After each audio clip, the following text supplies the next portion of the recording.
Dalam bukunya, The Image of the City mengidentifikasi 5 elemen utama yang membantu membentuk citra sebuah kota.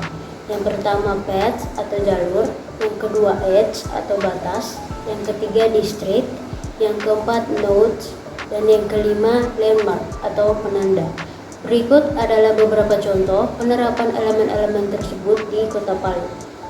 Yang pertama yaitu path atau jalur.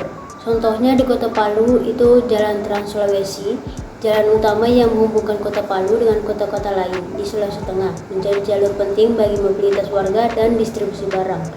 Dan Jalan Mohatta, salah satu jalan protokol di Kota Palu yang menghubungkan berbagai fasilitas penting seperti kantor pemerintahan, pusat perbelanjaan, dan sekolah. Selain dua jalan itu, ada jalan di Ponorogo, jalan yang menghubungkan berbagai pusat aktivitas ekonomi dan komersial di Kota Palu. Dan yang kedua yaitu edge atau batas. Contohnya di Kota Palu ada Pantai Talise sebagai batas alami antar daratan Kota Palu dan Teluk Palu. Pantai ini juga menjadi lokasi rekreasi dan tempat berlangsungnya berbagai kegiatan sosial. Dan ada Sungai Palu yang membentang di Kota Palu dan menjadi batas alami serta sumber air bagi warga sekitar. Yang ketiga yaitu distrik atau kawasan.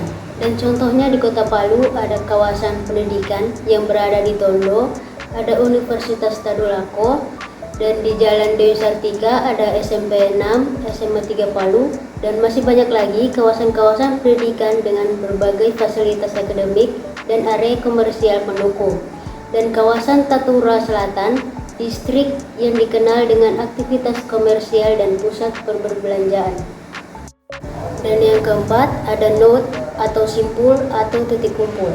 Node menjadi tempat cukup strategis karena bersifat sebagai bertemunya kegiatan atau aktivitas yang membentuk suatu ruang dalam kota.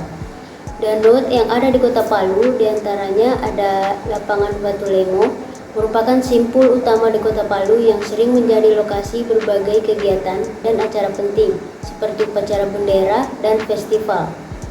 Selain Lapangan Batu Lemo, ada Terminal Mamboro, simpul transportasi utama yang menghubungkan berbagai rute angkutan umum dalam kota dan antar kota.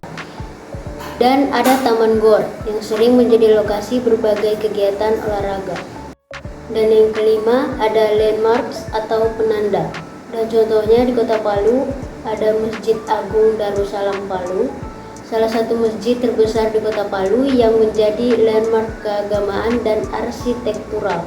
Selain Masjid Agung ada Monumen Nosarara Nosa Batutu, monumen perdamaian atau Tugu Perdamaian yang menjadi simbol persatuan dan keberagaman di Kota Palu.